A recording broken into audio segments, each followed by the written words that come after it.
wasn't sure whether to argue that you should read Catch-22 before or after you watch the Hulu version, but since it's coming out today, I think I just wound up arguing that you should read Catch-22 at some point, sometime. For one thing, you'll finally know where the term Catch-22 comes from. The novel's title refers to the infamous rule that states an insane soldier does not have to fly any more missions. All he has to do is ask to be grounded on the basis of being insane. However, by being able to evaluate his own mental state, he cannot possibly be insane and has to fly. Simply, if he flew them, he was crazy and didn't have to. But if he didn't want to, he was sane and he had to. This kind of illogical logic runs rampant throughout the novel. As a result, it is ruthlessly funny, which is the second reason you should read Catch-22. Ridiculous characters abound, such as Major, Major, Major, Major. A young man cruelly given the same 3 names by a father who thought he was funny, and then due to a computer error is immediately promoted from a private to a major. But more importantly, and the third major reason you should read Catch-22, is that it's a serious novel. Deadly serious. It's an anti-war novel, but in a way that's clearly different than, say, Vonnegut's Slaughterhouse-5 or the TV show MASH, which is clearly inspired by Catch-22. And this is because it's difficult to morally argue against World War II. Like, you can't say we shouldn't have fought Hitler. So instead, Joseph Heller grapples with the way in which war is fought. Regardless of the noble reasons behind a war, the fact remains that a lot of innocent people are going to die. And a lot of them are going to be young and poor and not really have any say in the matter. As the main character Yossarian points out, it doesn't make a damn bit of difference who wins the war to someone who's dead. So really, Heller's problem is that so many unwillingly drafted men are going to die while colonels get promoted and a lot of businessmen make money. And so while the novel is terribly funny, Heller is actually using that humor to lull you into a false sense of security in order to surprise you with tragedy. A perfect example of this is the chapter called The Man Who Saw Everything Twice, named so after a dying soldier who claimed to see everything twice. Yossarian at this point is attempting to stay in the hospital for as long as possible because he's realized he's much safer in the hospital. So he also pretends to see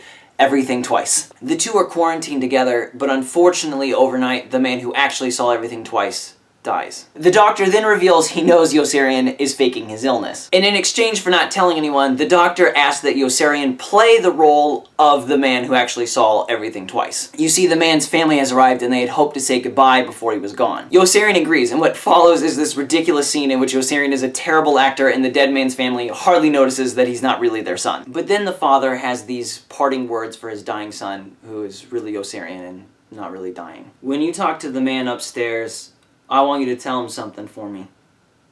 Tell him it ain't right for people to die when they're young. I mean it. Tell him if they gotta die at all, they gotta die when they're old.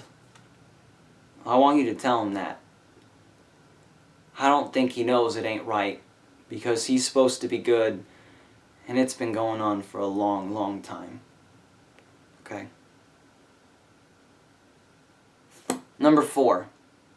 Catch-22 is still all too relevant. In Heller's novel, bureaucracy is easily the most dangerous threat faced by any of the characters. But it's a faceless evil. The Catch-22 rule is dumb and silly, but it kills. Consider the complicated red tape needed in order to obtain citizenship in this country, or to apply for food stamps, or to get insurance to pay for your medical bills, or the fact that we might be invading Iran in the near future. Heller's novel might not have an answer for any of these problems, but it does offer camaraderie. If I have one gripe with Catch-22, it's that its depiction of female characters has not aged well at all. For one thing, they aren't really even characters. The female characters are only plot devices or ways in which to further the development of male characters. And particularly in the wake of the Me Too movement, the soldiers' attempt to seduce every woman they meet is frankly extremely uncomfortable. I am actually really curious and cautiously optimistic about the way that George Clooney's Hulu adaptation might go about addressing these issues, because I will say there is one moment at the very end of the novel that remains disturbingly relevant. So please, trigger and light spoiler warning here. For the majority of the novel, Rome functions as a place of rest for all the soldiers when they're on leave. However, near the end of Catch-22, Rome is bombed,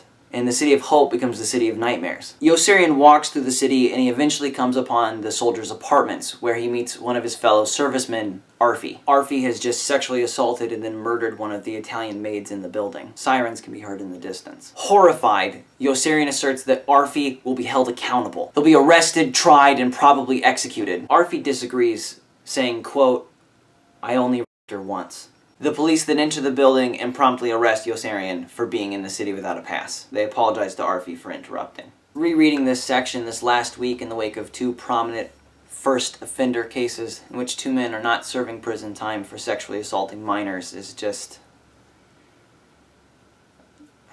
I don't know. Catch-22 can be a difficult book to read, both thanks to its subject matter and its non-linear plot. I promise you don't have to remember every character's name, and Heller gives you a lot of signposts to help you find your way. For example, the higher number of flights required by the men, the later in the novel it takes place. Ultimately, my point here is that despite its flaws, Catch-22 is still worth your time. I'm not sure any other novel has so expertly captured the impersonal, incorrigible evil of bureaucracy as it grinds up the most vulnerable in service to the most powerful. Thank you so much for watching. If you liked this, please tell us in the comments below. We would love to do more recommended reads or maybe do an analysis of the Hulu adaptation. Either way, enjoy the book.